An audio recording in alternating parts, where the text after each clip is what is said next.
There are fears that South African schools are fast becoming unsafe, both for pupils and teachers. In one of the latest of a number of incidents, a Durban teacher died after being shot at Riverdene Secondary School this week by an unknown suspect. The Basic Education Department is also dealing with a case of alleged sexual assault involving 3 learners in the Eastern Cape. So who should take responsibility for ensuring safety in our schools? Let's bring in the chairperson of the Portfolio Committee on Basic Education. That's Bongiwe Mbinqo-Gigaba, who joins us via our video link this morning. Bongiwe, thanks very much for coming on so early on a Thursday. I mean, the 2 incidents that I've just mentioned, they're just 2 of a number of incredibly worrying incidents that have taken place in a number of our schools around the country. Where do we begin to solve this problem? No, good morning, Michelle, and good morning to the viewers at home. Look, from our side, regarding the KZN issue of a teacher that was shot on Tuesday night and ended up dying in the hospital, I think as a portfolio committee, we need to send our condolences to the family. That a situation like that had to happen in one of our South African schools.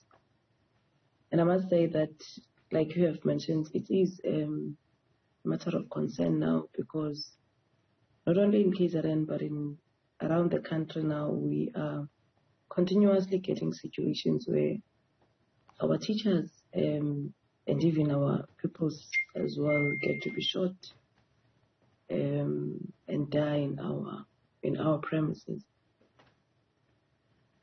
But you know, when they die in school, it is probably a society that needs to rise. Now, I think it's time that we raise our hands, our voices, and ask our societies to rise, because schools are amongst communities.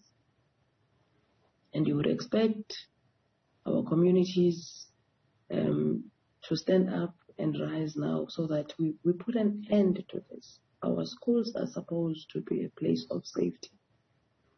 And just like anybody in the country, as the portfolio committee as well, we are worried of these type of situations that are happening around our schools. I mean, the more worrying issue is that it's often, you know, other pupils that are responsible for the case that I just mentioned in the Eastern Cape, involving 3 girls from a special needs school who were raped by allegedly by fellow pupils during an outing. That incident happening in the Eastern Cape. In general, these kinds of incidents are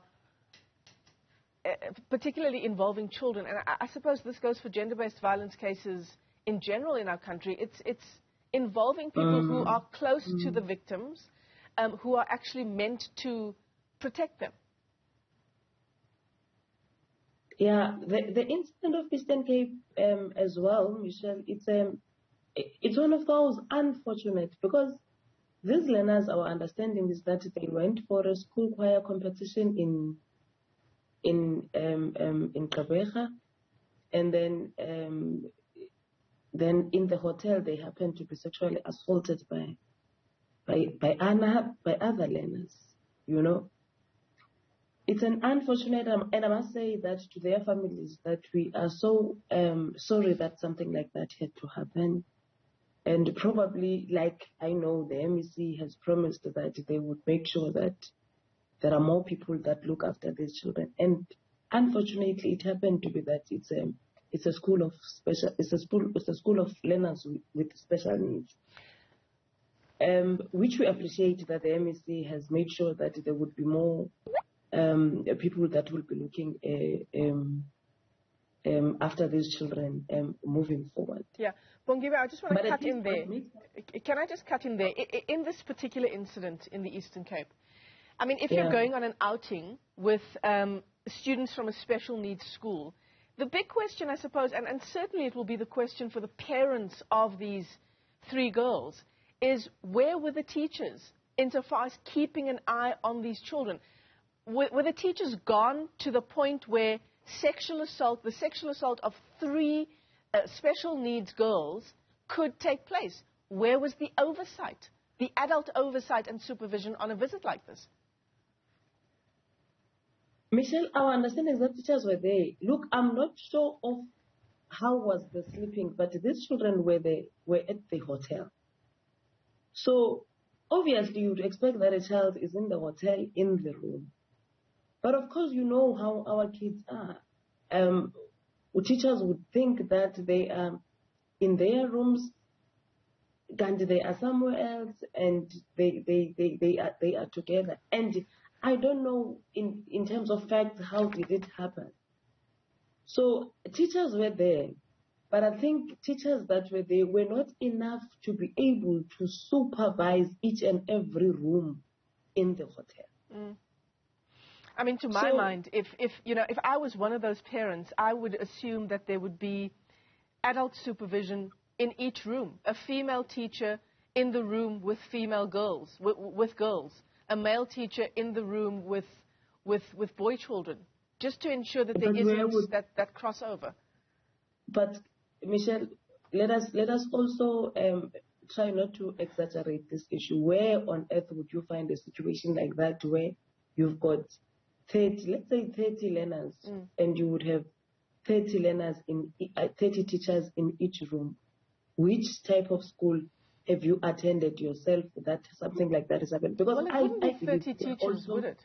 Part of extramural activities that you've done, you would not have the same exact of teachers looking into the same exact of learners. It has never happened. I've never experienced something like that. No, that's not what I'm saying at all. Because according to my understanding, the children were sharing rooms. So let's say if there are 4, 5, 6 children in a room, adult supervision for each of those rooms would be how many teachers for 30 learners? 5 teachers? Let's say that if they shared rooms, they went with the teacher that was responsible for supervising after them.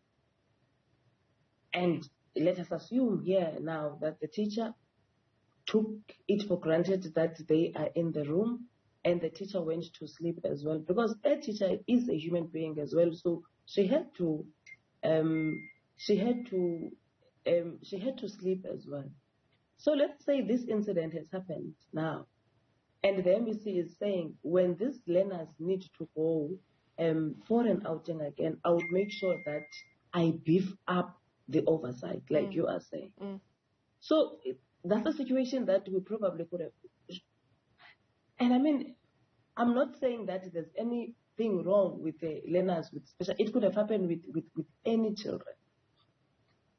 But if our children, at the age of being in high school, they see themselves that they are actually supposed to be parents and sleeping together, then obviously there is something wrong, I mean, with our learners. And that is the responsibility of all of us, that our learners, as parents as well, we need to make sure that our children know exactly how to take the girl child and how a girl child must treat a boy child in school. I mean, you would expect really that these children were sleeping, but it did not happen like that. It is one of those unfortunate situations. But our understanding is that a case has been opened.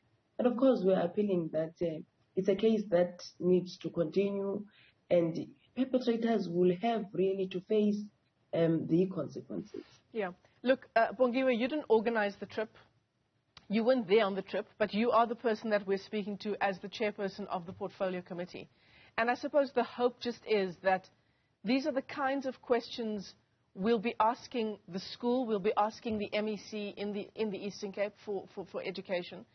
I mean, we can't just throw up our hands and say, these things happen. Children need to behave better. Boy children and girl children need to behave better. These are children who are entrusted to teachers on something like a trip outside of their homes. We can't just say it's an unfortunate incident.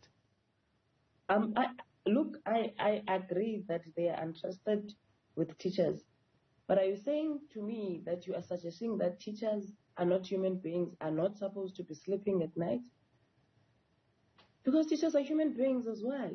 And I think we need to be humanly when we deal with this.